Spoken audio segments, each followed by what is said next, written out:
लेकिन उसके दिल में एक अजीब तजस्सुस पैदा हुआ कि आखिर इस पतीले के अंदर ऐसा क्या है जो हर चीज को कई गुना कर देता है। उसने सच जानने के लिए खुद पतीले में दाखिल होने का फैसला किया। जैसे ही राजा पतीले में दाखिल हुआ, फौरन उसकी कई नकलें बाहर आ गईं। हर एक खुद को असली राजा कहने लगा। बात बढ़ते बढ़ते झगड़े और फिर जंग तक जा पहुंची।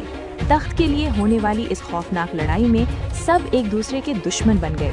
आखिरकार इस खूनरेज लड़ाई में तमाम राजा मारे गए, यहाँ तक कि असल राजा भी न बच सका।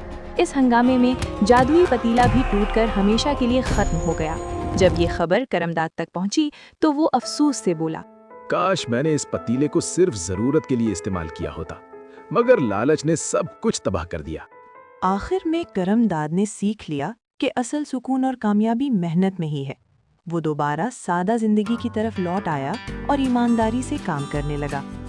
दोस्तों, इस कहानी से हमें ये सबक मिलता है कि ज़रूरत से ज़्यादा लालच और तजस्सुस अक्सर इंसान को तबाही की तरफ ले जाता है, जबकि मेहनत और कनाअत ही हकीकी कामयाबी का रास्ता है।